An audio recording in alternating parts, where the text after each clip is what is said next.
بسم الله الرحمن الرحيم الحمد لله رب العالمين والصلاة والسلام على أشرف الأنبياء والمرسلين سيدنا محمد وعلى آله وأصحابه أجمعين أما بعد.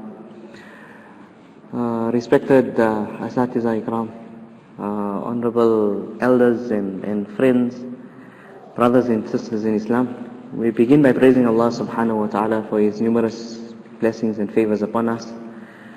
None more so than the religion of Islam, and that Allah subhanahu wa ta'ala has made each and every one of us Muslims. I know it's a bit disjointed in a sense that we were busy with Salah and now we've almost come to Zakah. But in a way, there's some wisdom behind that as well. If a person kind of looks in the Quran, he would see that there are many ayat where Zakah and Salah are mentioned together. Allah talks about Aqimus Salah wa Atu Zakah.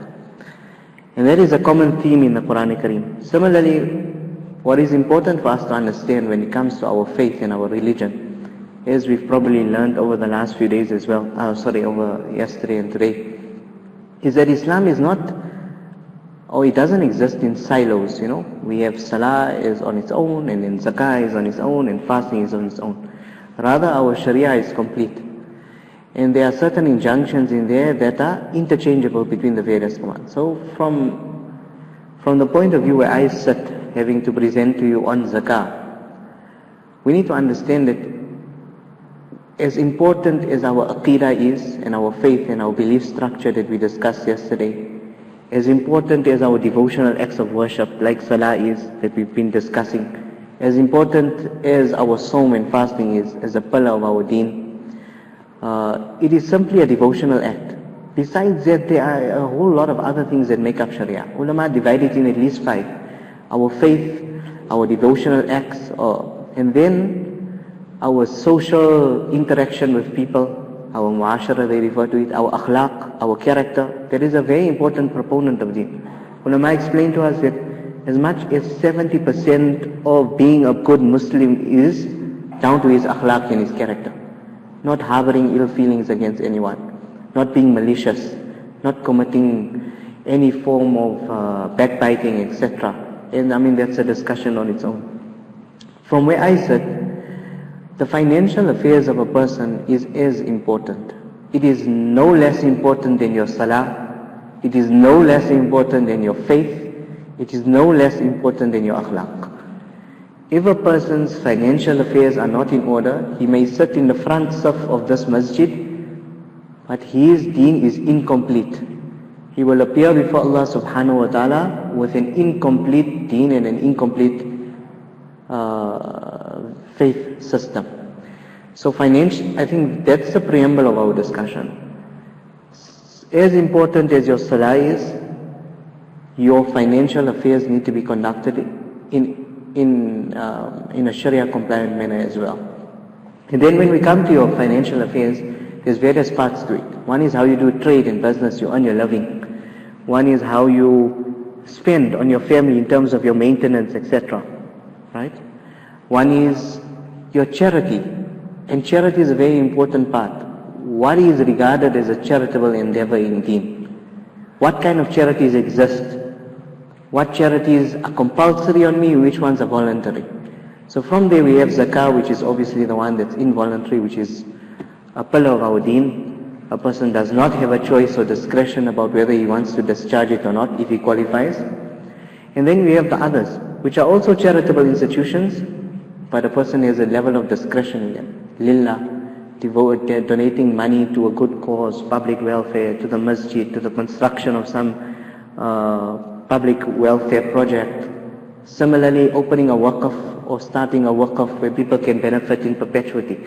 So those are all parts of the financial part of our deen that Allah has given us rules and regulations around. And it's very important to keep that in mind, right?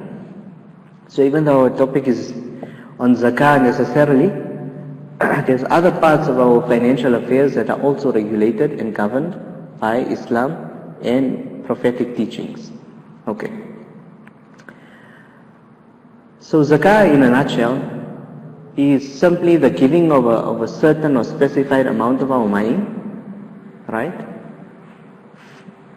from a specified set of assets for the pleasure of Allah. If I can repeat that, it's giving a small certain amount of money from certain specified assets for the pleasure of Allah subhanahu wa ta'ala.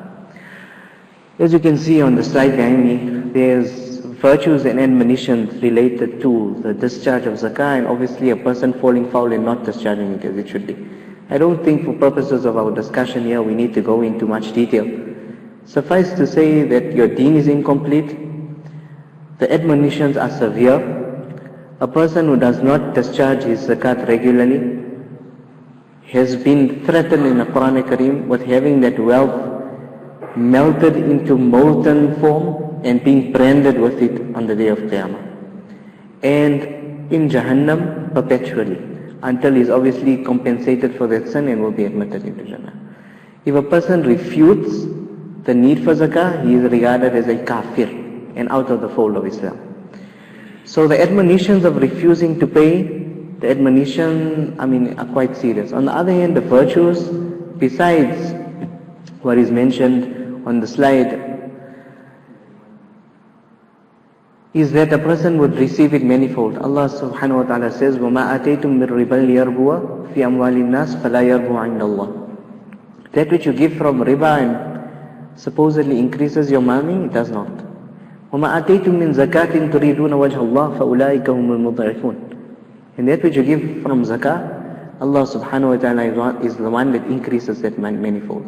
So look at it, it's an amazing thing. When you take out from your own wealth and you give to somebody else, literally, physically, do you have more than before with you or less than before? It's a question. Anybody? I have 100 rand. I take out 10 rand. I give it to a person. How much do I have left? More than 100 rand or less than 100 rand? Less. I have 90 rand. And when I receive interest, for example, I had 100 rand. I now receive 10 rand as interest. How much do I have now? 110. Do I have more than before or less than before? More than before. At least physically. But Allah subhanahu wa ta'ala declares in the Quran that it is the reverse. So it's a question of our faith. Do we believe it? Do we realize when Allah says something increases, it really increases? And when Allah says something decreases our wealth, it decreases our wealth. So physically I have less, but in terms of the barakah of my wealth and my possessions, I have more. And there is something from a faith point of view we need to believe and understand, and it will give us the impetus to discharge our zakat diligently, inshallah. There is obviously what is on the slide is the rewards for this world, multiplied 7 times in barakah, etc. But obviously the reward is greater in akhirah as well. So zakah, why do we need to discharge zakah? Firstly, it's a command of Allah subhanahu wa ta'ala, most importantly, right? And there needs to be no other reason for us to discharge it, correct? If something is a command of Allah, do we need to know the wisdom of it? If our learning over the past 2 days has taught us anything, it's that if it's the command of Allah, we do not need to understand the rationale of it. It is something we require to do. It's a tenet of our faith, and we need to discharge accordingly. That is the first point of departure. However, ulama, in trying to make us understand and trying to convince us of the need for us to discharge zakat, they've mentioned various wisdoms of zakat. And the word zakah means to purify. So it purifies our wealth. Why? Because all of us in our daily earnings might have a certain amount of that wealth which was earned in a non-compliant or an illicit manner. Zakah allows us to take out that amount of money and hopefully purifies whatever is left. Similarly, zakah purifies our soul. How does it purify our soul? From greed. The only reason a person won't want to give and depart with his wealth is what? Greed and avarice. The fact that he wants to hold on to it. Zakah allows us to purify our soul from greed as well. So zakah means purification. Secondly, zakah from an Arabic point of view, at least, from a lexical point of view, means to increase. So that would mean zakah to increase, Allah increases the barakah in a person's wealth. And you can ask many people that discharge their zakah diligently, they never experience any shortfall post that. Allah replenishes it manifold. And people that hold back, Allah inflicts them with calamities, shortages, etc. So you think it's less, but it's actually more. Allah gives more, Allah gives barakah. Those that don't give zakah, Allah inflicts calamities in your life. So while you might have more physically in your hand, you end up spending on avenues that you wouldn't necessarily have to spend on had you given it in the manner you should have. And thirdly, another wisdom is, we know that what is our country going through at the moment in terms of its technical recession, etc. And people are suggesting many forms of packages of stimuli that can stimulate the economy. Zakah promotes a circulation of wealth. It transfers wealth from the wealthy to the poor. The inequality, the social injustice we talk about today, in a system where people discharge their zakat diligently, we won't have that issue. And lastly, very importantly, we need to understand, when it comes to zakah, it is not a privilege, it is not rather a duty or a responsibility, it is a privilege to be able to give our zakah. Why? Because if there was no poor person that was able to receive our zakah, how will we be able to fulfill the command of Allah in terms of discharge of zakah? Today we like to think that we're doing a favor to the person we're giving money to. No. That person is doing a favor accepting the money from us. Had he not been there, who would we have been able to give that money to? The favor is in reverse. He is allowing us to fulfill the command that Allah has placed on us. It is His ihsan and kindness on us rather than we being kind to Him. Allah has created interdependence. Allah has created needs between individuals. The fact that Allah is using us to fulfill the need of another individual is a privilege that Allah is bestowing upon us and not a favor that we're doing to that person. So it's a very important mindset to have when we do discharge any form of zakah or charity. Okay, so without becoming too technical, I think I have to say it up front that the topic is a vast one. It cannot be done justice in about half an hour. Even an introduction to it is quite tricky to do in such a short period of time. What we need to understand is, even if we think we understand the basics, we need to always touch base with scholars and ulama who are reputable. Tell them our situation, ask them to guide us through our calculation. We would like to be conservative and we rather err on the side of caution, meaning we find out whether what we're doing is correct instead of calculating an incorrect amount and obviously discharging an incorrect amount and then having to bear the brunt of that, both in this life and the year after. If we discharge less, the barakah will be removed from our wealth, we will be inflicted with calamities, all the benefits associated with zakat will not accrue to us. Similarly, however, on the flip side, if we discharge diligently, we would be able to enjoy all of them. So, away from the benefit in the akhirah, we need to be cognizant of the benefit in the dunya of being diligent in our discharge of zakah as well. So when we mention up front that it's a certain amount of wealth that we need to take out, does anybody know the amount of money? Or the percentage of our wealth that we have to distribute on an annual basis? 2.5%, mashallah. Is 2.5% 1/2 of what we own? Is it 1/3? Is it 1/4? Is it 1/5? Is it 1/10? Anybody? Is it 20th? How much is 2.5% of what we own? 1/40th. 1/40th of what we own is what we require to pay in zakat. It is a minuscule amount, a tiny amount. And based on that charity of 1/40th, Allah is willing to give us so much. Multiplied manifold, give it to us back in the dunya, give us reward in akhirah, save us from calamities, give us barakah in 1/40th. How is it that we can, for one moment, be greedy about 1/40th of our wealth? We owe everything we have to Allah, don't we? What of our possessions has been earned through our own accord? Everything is a gift from Allah. Nothing is ours. Everything is a trust. And all Allah says is, take 1/40th of that and invest it for yourself in the akhirah. Not even for the benefit of Allah. Give it to a person, he'll benefit in this world and you'll benefit from it in the akhirah. So when we say a small amount, 1/40th is a minuscule amount, right? And then a certain wealth. Why? Because not all wealth is zakatable. You don't pay zakat on everything you own. If you have furniture at your home, you do not pay on your lounge suite. Your motor vehicle that you're using to go up and down is not a zakatable asset. You do not pay zakat on it. The house you're living in, Allah does not expect you to pay zakat on that as well. Anything that is a necessity is excluded from the calculation. So you have a person, he has the necessary amenities of life, he has a cell phone, he has a car, he has a house, but he doesn't have any surplus wealth. That person is not required to pay zakat. So what Sharia has created is something called a threshold or a nisab. The word nisab simply means a threshold. If a person is in possession of an amount equivalent to that nisab, he would be regarded as a wealthy person in the eyes of Sharia.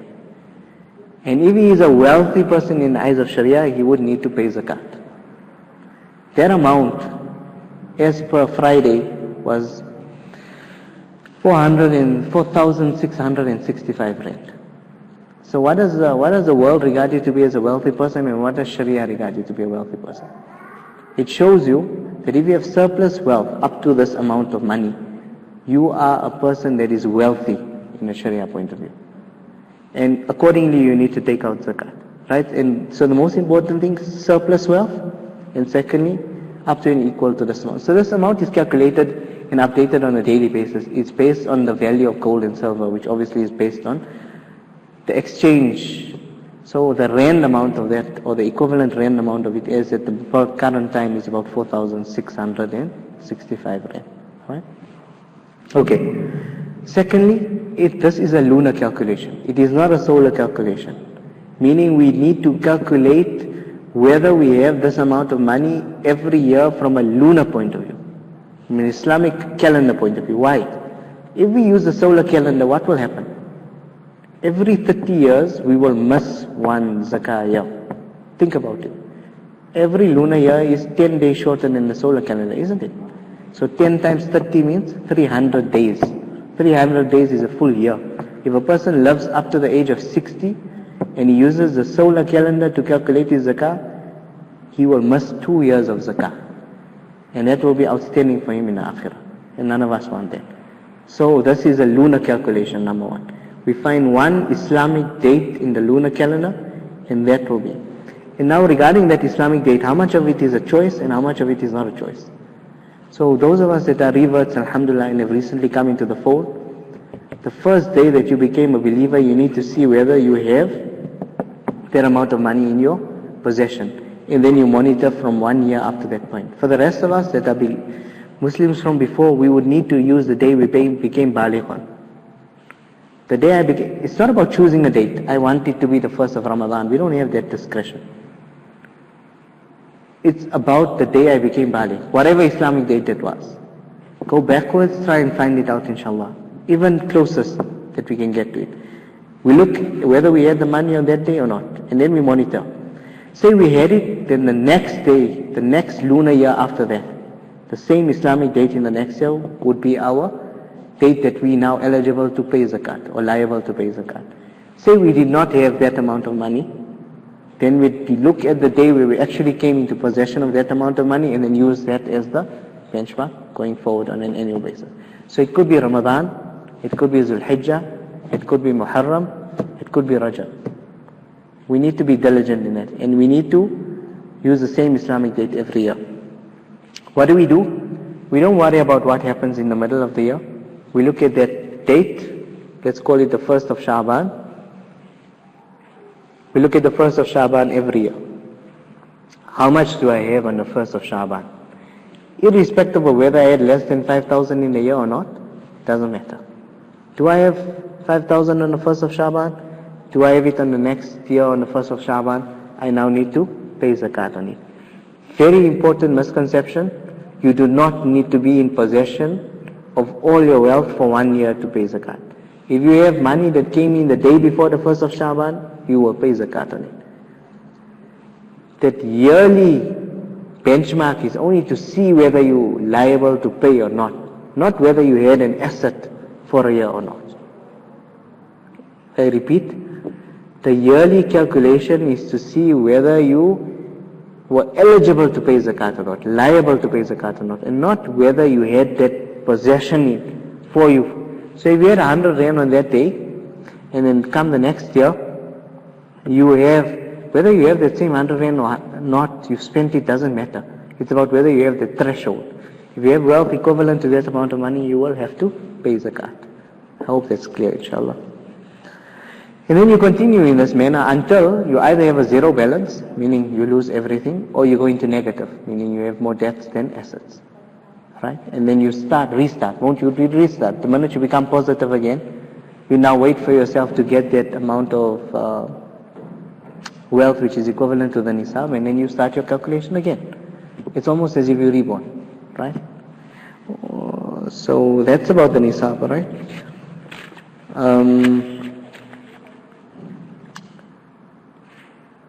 The basic calculation you need to do is, you need to see how many, so we all have assets, right? And we all have liabilities, right? It's to determine what are zakatable assets, because all our assets are not zakatable. Like we discussed earlier, if you're in possession of a property or vehicles or household or personal effects or any haram money, etc., or people owe you money and they're not paying, there's some bad debts, you do not pay on those assets. So it's about determining what assets are zakatable. Then you determine what liabilities you can deduct, because all liabilities can't be deducted. If you're owing, you have a home loan with the bank, and over the next 20 years you owe the bank 1 million rand, you cannot deduct 1 million rand from your zakat calculation every year, because then you'll never pay zakat. You're only allowed to deduct a portion of it, right? So it's about determining what assets I have to pay zakat on. Then we determine what liabilities I can deduct. That gives me a net zakatable amount. Then I take that and multiply by 2.5%, right? So in a nutshell,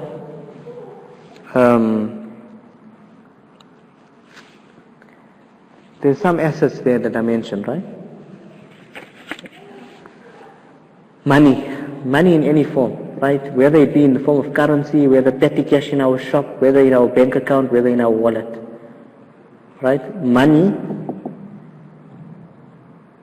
is a zakatable asset, irrespective of the denomination or currency. Gold. And then we're obviously talking about gold and silver whose content is more than 50%, right? Because if it's less than 50%, it's not regarded as gold. So I wouldn't pay on 9-carat jewelry, I would pay on 16-carat jewelry, because that's more than 50% in terms of its content being gold, right? The way we calculate it, you'd find the grams of each carat, right? And this is more for the females. What is the grammage of each carat? How much grams? What is the value of that gram? On that day I'm calculating my zakat, multiply the two, I'll get a rand amount, add that to my zakat calculation. Then trading stock, those of us that are in business, all our trading stock has to be, we have to pay zakat on it, and you pay on the